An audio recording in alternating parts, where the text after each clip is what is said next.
Now, the greatest radio shows of all time. Suspense. The Shadow Node. Washington calling David Harding, counter-spy. Classic radio theater. The Great Gildersleeve. Fibber McGee and Molly. Dragnet. Gunsmoke. The Lone Ranger. Now, step back into our time machine with your host, Wyatt Cox. Good evening, friends of the Inner Sanctum. Marie Wilson in an episode of My Friend Irma. Going back to December 6, 1948, Irma is going to take piano lessons. There's just one problem. No piano. For the safety of your smile, use Pepsodent twice a day. See your dentist twice a year.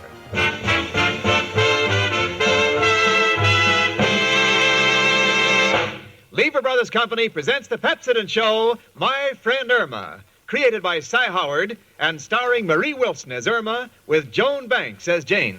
Friendship, friendship, just a perfect friendship. When other friendships have been forgot, theirs will still be hot. My friend Irma.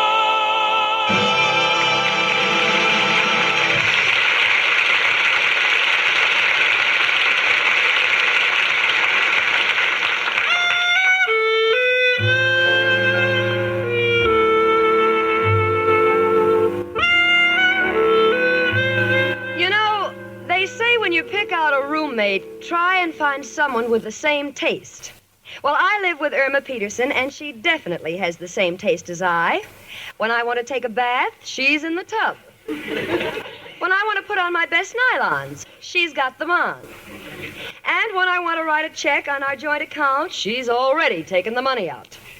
But despite all this, I love Irma. Even though the things she says are, well, for instance, the other day I said, Irma. Yes, Jane? Look what it says in the paper. There's been a great uranium strike in Canada. Oh, well, they'll soon make it up and... Oh, well, they'll soon make up and go back to work again. See what I mean? There seems to be a flap in Irma's thinking cap. That's why I treasure moments like this when she's out shopping. It gives me a chance to get my bearings, take stock, so to speak, and take care of our future plans. Financially, I found out that what with Christmas coming on and all the bills we owe, Irma and I won't have a penny left for Christmas presents unless we cut down on some of our expenses. So without Irma's knowledge, I did what I thought was practical. I sent back the piano Irma and I have been struggling to maintain. And now I feel wonderful. Hello, Jane. Hello, sweetie. I've decided to better myself. Oh, wonderful. You're going to give up Al? Oh, no, Jane. I've made up my mind to have culture and social position. So I took my last $30 out of the bank and enrolled in a school for piano lessons. Piano lessons? Mm-hmm. Irma, look in the corner. Hmm? Oh, it's not there. No. Oh, well, you probably mislaid it someplace. Yes, I swept it under the rug while I was cleaning. Look, sweetie, I'm trying to get this situation clear. I sent the piano back to cut down expenses, and you have to pick this time to take piano lessons. Irma, I can't understand how you could do a thing like that. You never touched that piano. Well, it got me all confused. It has 3 pedals on the bottom, and I only have 2 legs. Gosh, are you angry at me, Jane? Well, that's not the point, sweetie. It's just bad timing. Christmas will be here soon, and you won't have any money for presents. Oh, gosh, Jane, you're right. I'll need some money. Al and I always exchange presents. Yes, I know. You always give him one, and he exchanges it so he can get you one. Please, Jane, I wish you wouldn't talk that way about my Al. He's getting me a brand new Hudson for Christmas. What? Yes, he showed me the raffle ticket. Irma, let's not waste any more time. The piano is gone, and you need your money, so go back to the music school and tell them you've changed your mind. Oh, Jane, they won't give the money back. You can see what it says right here in this circular. Let me see. Look. The Beethoven School of Music. Sam Beethoven, president. Oh, they have a real nice slogan, haven't they, Jane? Well, let me read it. If you have music in your heart and bones, who knows, you may be another Spike Jones. Oh, no. And look at this. Hours from 9 to 6, payments in advance, and positively no refunds. I discussed that part about refunds with Mr. Beethoven, and he said the purpose of music is to make people happy, and that if he had to give back the money, it would make him very sad. But, honey, what are you going to do? You're stuck with the lessons and you have no piano. What are you going to practice on? Could use a typewriter and hum. Oh, sweetie, be sensible. Come in. It's only me, Professor Kropotkin. Hello, Janie and Irma. Proud like two little peacocks. One with her head in the air, the other with air in her head.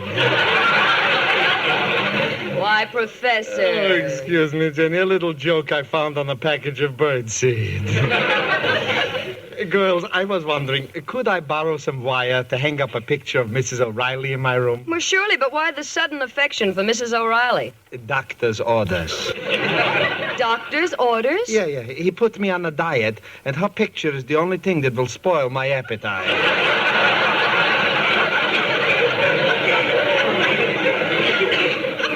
What seems to be the trouble, girls? You look a little Say, where is the piano? Professor, I just sent the piano back because the payments were too large, and what do you think Irma did?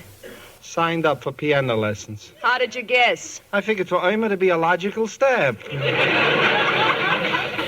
Irma, darling, maybe you can get your money back, huh? Oh, no, there are no refunds, but it says on this circular that I can substitute something else for piano lessons, and... Gee, you're a professor. You're a musician, Professor. What do you suggest? Well, please, let me look on the list, huh? Beethoven Music School. I knew a man who took that course. Studied for 10 years. Still couldn't learn to play an instrument. Then the school didn't help him at all? Well, Janie, yes and no. After 10 years, he was so mad that every time he saw someone play, he would wave his fists at him. Became one of the biggest conductors in America. You see, Jane, I told you it was a good school. What course do you think I ought to take, Professor? Well, here's something that sounds practical. Combination harp and drum lessons. Practical? Sure. Anyone who practices all day on the drum should also be prepared to play the harp. Hello, Jane. Professor. Hiya, chicken. Hello, Al, honey. Say, Al, that's a beautiful coat. Where did you buy it? Oh, thanks. Got it on an election bet. Oh, you won it? Well, not exactly. Another guy lost the bet, and I held his coat while he pushed a peanut down the street with his nose.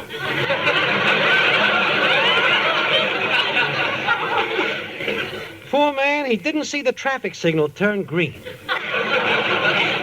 Wouldn't have happened if he had worn a taillight. Say, what happened to the piano? Oh, Jane sent it back so we could save money for Christmas presents. Oh, that's tough. Well, if my new deal comes through, we'll all be on Easy Street. What is it this time, Al? Punching holes in Dixie cups and selling them for soup strainers? Nothing so petty. This one can't miss. It's a special type television set for bars. It shows only half an image. So when you start seeing double, the picture will still be single. Well, what do you think of it? Oh, it's wonderful, Al. Jane, don't you think he's a live wire? No, but I'd like to see him holding on to one. Look, Al, if you really want to be helpful, see if you can get Irma's money back. What money? I paid $30 for piano lessons, but now that Jane has sent the piano back, I won't be able to hear what I'm playing. Well, if we want to get that money back, chicken, all we got to do is tell him a pathetic story, and it's got to work. Are you sure, Al? Why, certainly. Sob stories have worked all through history. Take Columbus. After he discovered America and came back to report to the Queen, she started to bawl him out. So he explained in these words. Your Royal Highness, I know you meant us to go to India, but we got lost with no compass. Thus came the expression, non-compass mentis. Oh, brother. You see, Jane, you think Al doesn't know anything. Well, this ought to prove it. Good heavens, what was that?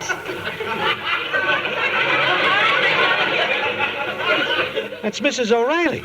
She sounds like she's being killed. Calm yourself. I had the same hope.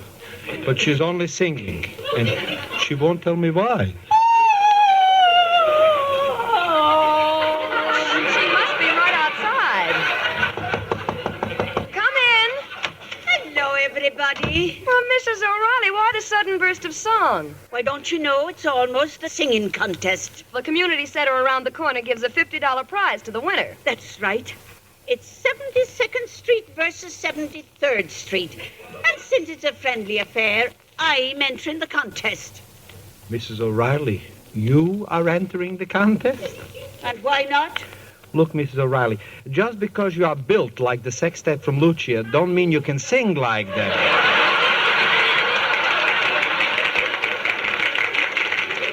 Oh, yes. For your information, I'll have you know I came in second last year. I would have won, but I had a frog in my throat. Well, then it's your own fault. You should have kept still and let the frog sing. Oh, look. Hold it a minute. Oh, please, Professor, let me see that circular. Irma, what are you up to? Now, let's see. Bagpipe, trombone, bugle. Oh, here it is. Vocal lessons. Vocal lessons? Well, Jane, I can't get my money back for the piano lessons, so maybe I can take vocal lessons for a couple of weeks and then try for the prize. Irma, you can't even carry a tune. Oh, I won't go in for any of that heavy music. Miss O'Reilly, do you mind if I compete with you? Oh, I'm used to competition. Sure. Wasn't she in that sewing contest with Betsy Ross?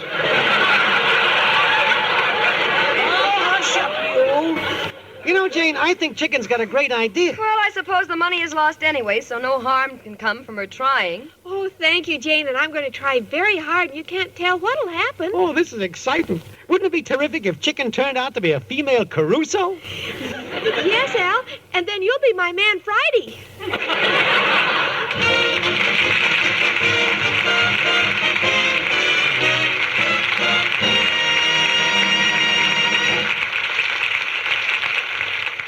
December 6, 1948, My Friend Irma here on Classic Radio Theater with Wyatt Cox. I know our friend Jimmy in Boston is just happy today that we're doing an episode of My Friend Irma because he loves Marie Wilson. Alrighty, this episode, December 6th, 1948. My Friend Irma on Classic Radio Theater with Wyatt Cox.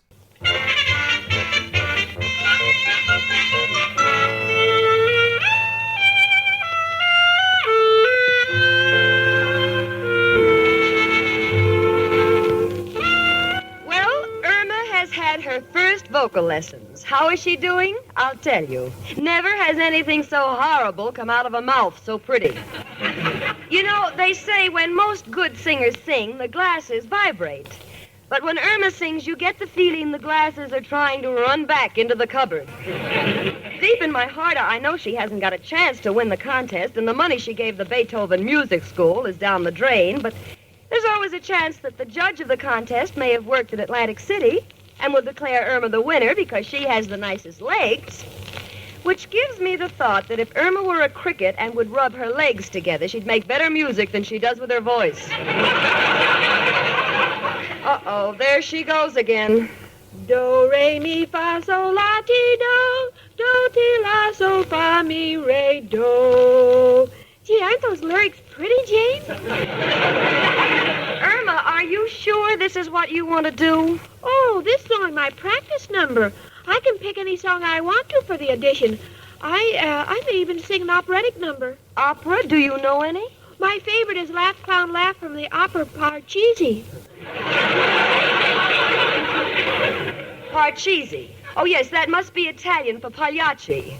Look, sweetie, I've already resigned myself to kissing that $30 goodbye, but as long as you insist on going through with this audition, don't you think you should try to sing something simple? Well, there are 3 simple songs I like. I'm Just a Prisoner of Love, Why Not Take All of Me, and He's Too Fat for Me. Gee, all afternoon at the office, I was trying to decide which one I liked best. At the office? So your boss, Mr. Clyde, must have just loved that. Yes, he said my singing really sends him. It's just that he has so much work to do at the office he can't go.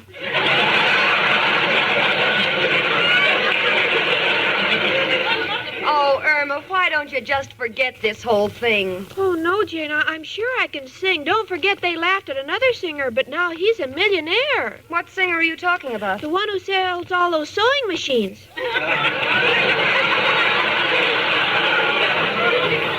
Well, listen, Jane, I'm going down to the dime store. So far, I have a Prisoner of Love, and Why Not Take All of Me and the others, but maybe I'll find something I like better. All right, sweetie. Goodbye.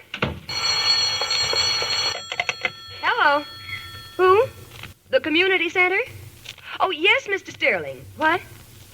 You received Irma Peterson's application to enter the singing contest. What? You're listening to all the 73rd Street contestants in a half an hour? Yes, I'll tell her you'll be here. What? Yes, I'll convey the same message to Mrs. O'Reilly. Thank you, Mr. Sterling. Goodbye. Come in. Oh, Mr. Clyde. Miss Stacy, excuse me for barging in like this. Is Irma Peterson here? No, but she'll be right back. Why? I want to fire her. I want to assassinate her. I don't know what I want to do to her. Now, control yourself, Mr. Clyde. I'm sorry, Miss Stacy. That girl has worked for me for some time, and I've put up with a lot. I didn't mind when she cut holes in my galoshes so the water would run out. And I could even take it when she had my desk painted and put my new top coat over it so no one would get their hands wet. But what is this song title madness? Well, Mr. Clyde, she's entering a singing contest, and she has song titles on her mind. On her what? Miss Stacy, I dictated a letter to her yesterday, and I found this carbon copy. It's to my most important client. I'm supposed to be a lawyer, but when he gets this letter, I'll need one. Well, let me see it. Dear Mr. Vanderbilt, I regret the Court of Appeals decided against us, but I trust you'll appreciate my position in this matter, as I am just a prisoner of love. Oh, no. Continue. Please remember that you have had my untiring efforts, my 30 years of experience, my unimpeachable integrity, so why not take all of me? There's more. Keep going. I was considering enlisting the help of ex-Senator Bernard Sindel, but I have decided against this because he's too fat for me. Mr. Clyde, I don't know what to say. There's nothing for you to say. If I lose this client, not only is Miss Peterson fired, but I'm going to sue her. Goodbye. Mrs. O'Reilly! Mrs. O'Reilly! Hello, Jane. Where's Chicken? Al, let me ask you a sentimental question. Would you like to have Irma at your side through the years? Couldn't think of anything better. Why? Well, save a space for her in the unemployment line. She lost her job. Lost her job? What's the matter with that girl? Is she going Hollywood? Al, it's a long story. All I know is she just about lost her job. She hasn't got a nickel in the bank. She's wasted money on singing lessons, and she hasn't got a chance to win the contest. Now, Al, what are we going to do? Oh, wait a minute, Jane. I think I hear her coming. I'm just a prisoner of love. Chicken, your prison days are over. Got a feeling you're about to be executed. Why? Why, Al? What's happened? I'll tell you, Irma. I just had a talk with Mr. Clyde, and he's disgusted with you. You're just about to lose your job. And in that case, you're going to need that $30 you spent for lessons to tide you over. So you got to go back to that Beethoven music school and cry for your money. Give him a real sob story. Oh, but Al, gosh, I wouldn't know what to say. Well, there's nothing to it. You simply say something like, you lost your job, and if you don't get the $30 back, you will have nothing to eat, and the children will starve. You got it, Chicken? Oh, word for word. Good. Let me hear it. All right, now let's see. I want the $30 back because I'm starved and I have nothing to eat but the children.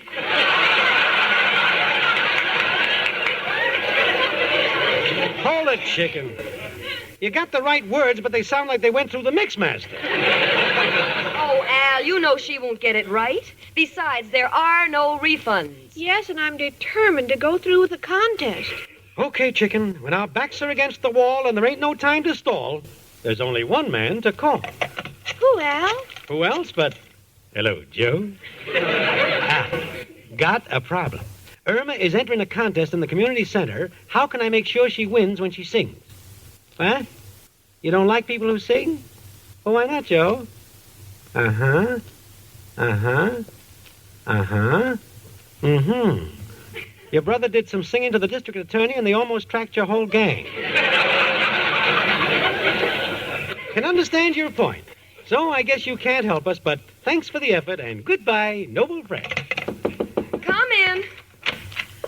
Hello, folks. Janie, the professor here told me you called me. Yes, I did, Mrs. O'Reilly. Mr. Sterling from the community sing call. He's going to audition all the applicants in this block, and he'll be here any minute. And the conclusion of My Friend Irma, starring Marie Wilson, from December 6, 1948, follows these important words. I'm Wyatt Cox, and thank you for tuning in to Classic Radio Theater with Wyatt Cox.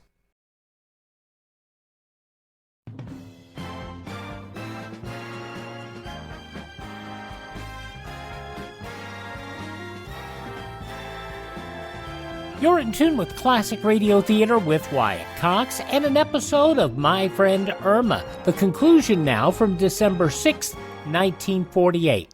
Any minute, glory be. I'd better try my voice. Oh, lady. Oh, well, my notes seem to be nice and pear-shaped. Why not? You're built like one. You tattered old Tuscanini, you. Mrs. O'Reilly, please, I'm only fooling. You know that, to me, you look like a queen. Well, that's better. The Queen Mary in Drydock. Now listen here, you. Oh, please be still, will you? Someone's at the door. Come in. Good evening. I'm Mr. Sterling. Oh, yes, you called. I hope I'm not late. I've been listening to all the applicants on this block, and I must say, up to this point, 72nd Street has it all over, 73rd Street. Well, we're going to change that. Are you Irma Peterson? Oh, no, I am. But listen to Mrs. O'Reilly first, because I'm trying to memorize the words in my song.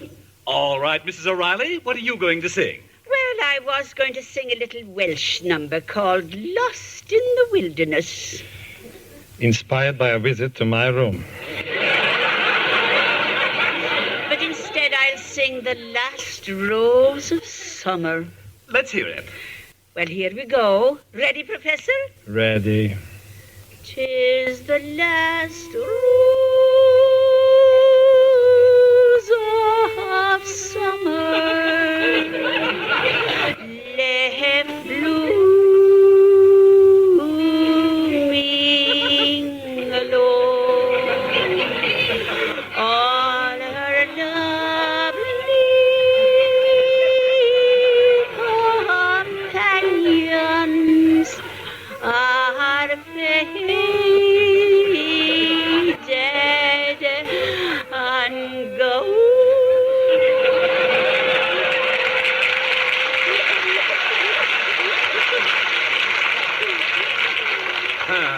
That's very interesting. And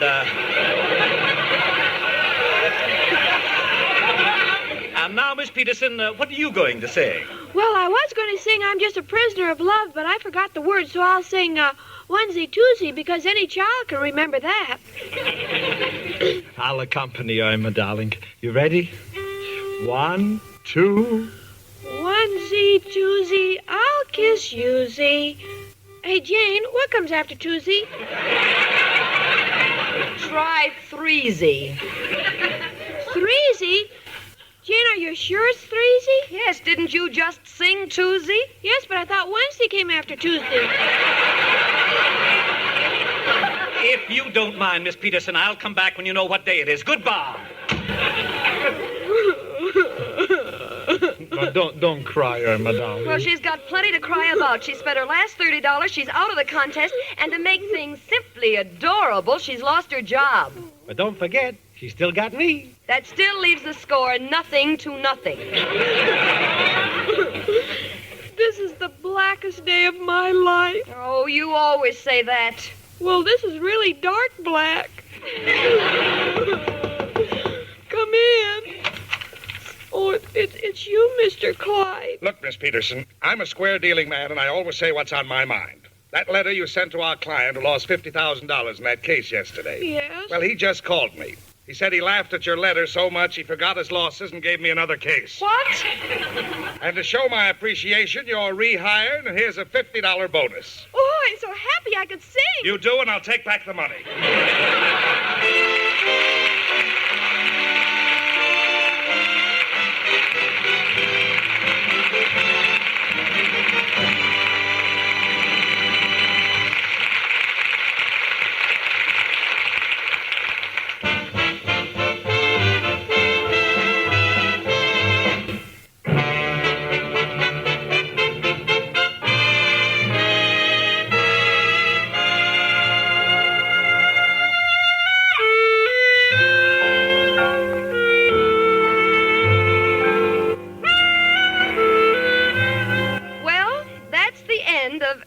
musical career. Lily Pons can now breathe easy again. And thanks to Mr. Clyde's generosity, Irma has $50. Irma, what are you going to do with the $50?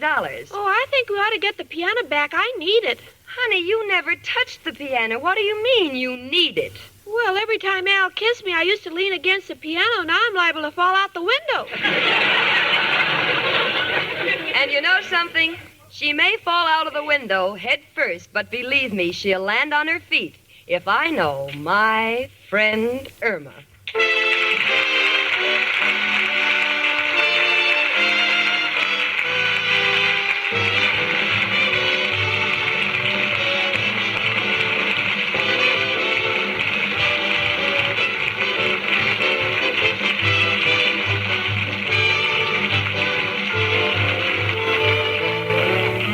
My Friend Irma is produced and directed by Cy Howard. Park Levy writes the script with Stanley Adams and Roland McLean, and it's brought to you by Pepsodent Toothpaste with Arium, another fine product of Lever Brothers Company. Marie Wilson is starred as Irma, with Joan Banks as Jane. The part of Al was played by John Brown. Hans Conried was heard as Professor Kropotkin, and Gloria Gordon as Mrs. O'Reilly. Music was under the direction of Lud Gluskin.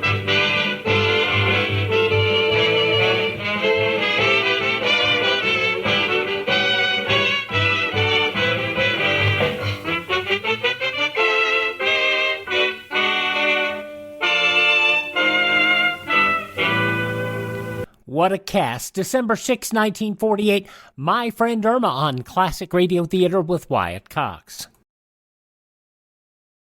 Now on Classic Radio Theater with Wyatt Cox, Episode 9 of The Cinnamon Bear. This episode originally broadcast December 6, 1937. Now, if you'll all put on your thinking caps, you'll remember that Judy and Jimmy and the Cinnamon Bear were captured by pirates last time. But these pirates were very different. They didn't make people walk the plank, and they didn't hunt for gold. All they wanted was candy, and plenty of it. Captain Taffy offered to sail them as far as the island of Obi, where the Pelican had dropped their silver star. And what do you think? When they got close enough to use the captain's telescope, they sighted a Roly Poly Policeman on the beach wearing their star on his chest. Right now, the Susie Q is about to drop anchor, and the children will have their star back in a few minutes. That is, if nothing happens. All right, Barty. Bosun, pipe the anchor. Aye, aye, sir.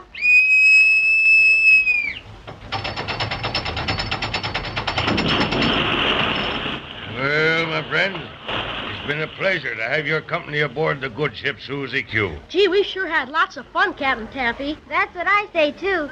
I never knew pirates could be so nice. Did you, Cinnamon Bear? Bless my stuffings, no. And we're much obliged to you, Captain. Don't mention it, matey. I sure would like to know what the Roly Poly Policeman is doing with our silver star on his chest. Well, we'll know pretty soon, Judy, because Captain Taffy's going to give us a boat so we can row ashore. I'm sorry the Candy Pirates can't go ashore with you, but confidentially, we're on our way to capture a big hoard of yummy marshmallows. I can taste them now. Sounds most enticing. But marshmallows always get stuck in me fur. Well, what's this island like, Captain Taffy? Well, it's a very strange place. Most magical, in fact. Very large and inhabited by all manner of strange people and things. Gee, I hope we get a chance to see a few things. Are you pirates coming right back? Just as soon as we capture those yummy marshmallows. Won't take long, and you can give us a signal and we'll take you aboard again. But in case you need to leave the island in a hurry, you'll have the rowboat. We're sure awful grateful for everything you've done for us, Captain Not Taffy. at all, not at all. The pleasure's been on our side. Are you ready? Ready and raring to go, Captain. Very well. Bosun, pipe the boat. Aye, aye.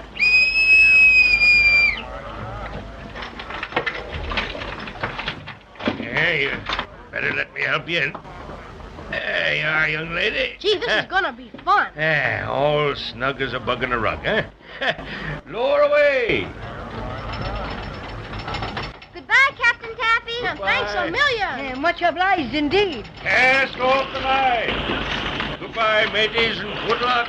You take one oar, Cinnamon Bear, and I'll take the other. Barnaby Bright, strike up a bit of our chanty. All right, Cinnamon Bear, let's roll. Sing your ho-ho and a bottle of pop. Hey, they lovely pirates? And Captain Taffy was just wonderful. A gentleman, I says. A real seafaring gentleman. Oh, Jimmy, I can see the policeman ever so close now. Swell. I can't see because I've got my back to him. Are we heading in the right direction? Sure we are. I can see, Jimmy, and don't worry about it. I got complete control of the boat, haven't I? We're almost to the beach, Jimmy. Yell at him. All right. Wait till I turn around a little. Hey, policeman! I guess he doesn't hear you. Let me do the yelling. It takes a big voice like mine to do the trick. Hello, officer! Officer! And what do you want? What are you doing with our silver star? What? I'll handle him. Hey, you! What are you doing with that silver star? Sure, and I'm wearing it. What do you suppose I'd be doing with it? Yeah, but you got no right to wear it. Oh, haven't I now? And begorry, who has more right to wear a star than a policeman? But it's our star. You bet, and we're coming right in there to get it. Come on, Jimmy. Just one more pull on the oars will scoot us right up on the beach. What's the matter here? We're stuck. We don't move an inch, and neither does this wave that the boat is on. Try again. It's no use, folks. That's a magic wave. It'll keep anyone from landing in a boat. What do you mean, a magic wave? Just that, magic. That particular wave never rolls in. Just stays where it is all the time. You can jump down if you like. Oh, but it's too far. Most 5 times as high as us. Or dive in and swim under it. Oh, never. My precious stuffings. And in either case, your boat will drift out into the ocean. Grah. And you lose it. Grah. Am I mad? Just wait till I get my paws on you, Flatfoot. That's an insult, to be sure. I'm a Roly Poly Policeman. And Roly Polies don't have feet to be flat. Well, what are you doing with our silver star? Yours, is it? And what would it be doing dropping out of the sky? Penelope the pelican dropped it. She stole it from us. Sure, I didn't know that at all. What do you do, Mr. Policeman? Just stand there all the time? Not at all, son. I patrol. Oh, lollipops, how can you patrol without feet? Oh, with a roll this way and a roll that way. I can patrol about 3 feet on either side of me. Not much, maybe, but it's patrolling I am, and I am the law around here. Fiddlesticks, you're nothing but Stop a being nose... so mean, Cinnamon Bear. That's no way to get our star back. I should say not. Mr. Policeman. Yes, ma'am. What can I be doing for you? Well, you might let us have our silver star. It's been stolen or lost ever so many times, and we've just got to get it back. It belongs on the tip-top of our Christmas tree. Sure, and it's sorry I am to hear that. Being meant for Christmas myself, I know how it is. If you'll just come ashore, I'll give it back, sure enough. Will you? Honest Injun? Gee, that's swell. But gee willikers, what about this magic wave? We can't get ashore. Well, I'd toss it up, but I'm afraid I'd miss. You'll have to row down the beach a ways. They tell me that this magic wave doesn't go more than 100 yards or so. We'll be back right quick, Mr. Policeman, and thanks ever so much. Glad to be of service, ma'am. Now, see how nice he is when you're polite, Cinnamon Bear? Soft soap, that's all, soft soap. Shame on you. Oh, let's not fight. Grab your oar, Cinnamon, and we'll get going.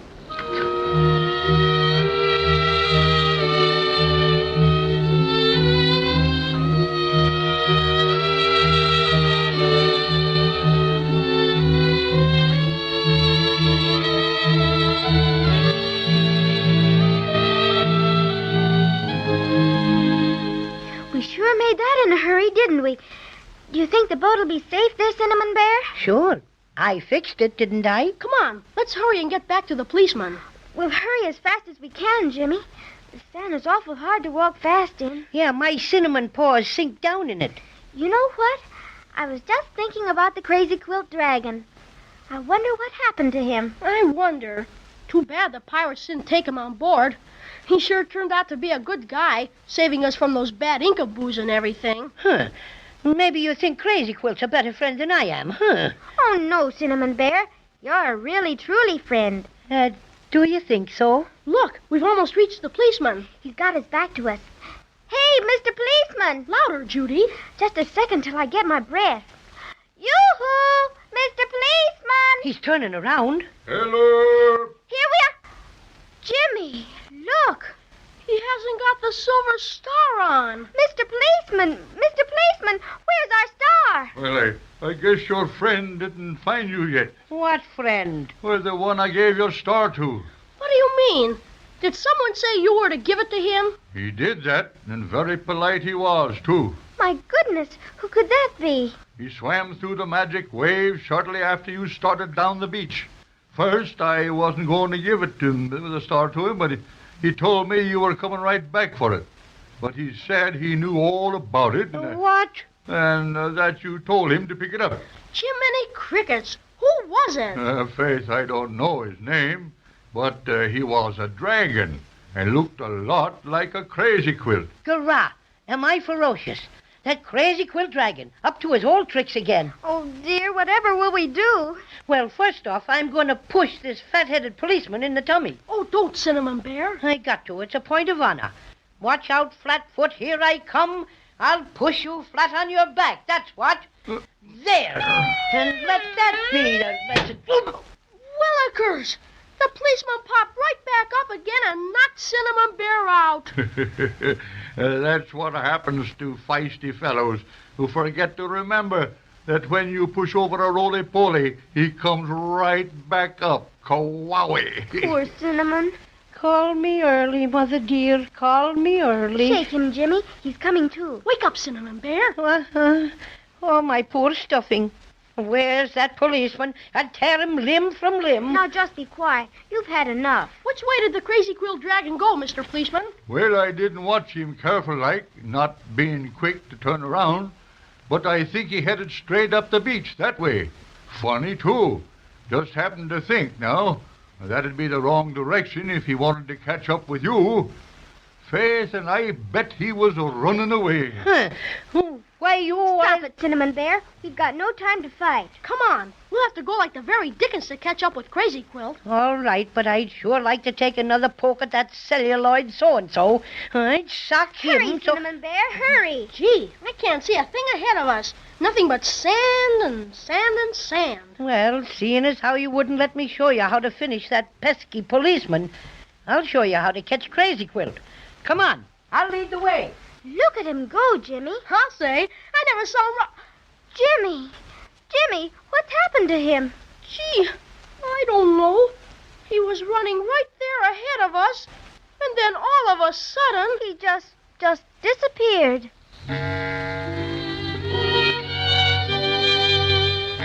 Well, what's all this? Everything looks just right for a merry chase after the Crazy Quilt Dragon and the Silver Star, and then Cinnamon Bear ups and vanishes into thin air. It seems that Judy and Jimmy just jump from one difficulty to another. I'll certainly be with you next time to see what made Cinnamon Bear disappear all of a sudden like.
I hope you're bringing the kids around the radio when this airs.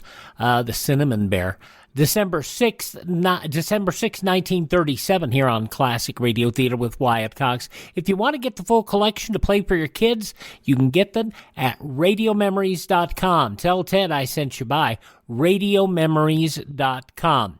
Also visit my webpage, classicradio.stream, where you can stream our shows on demand. You can learn more about building a classic radio collection of your own, and you can contact me there directly, classicradio.stream.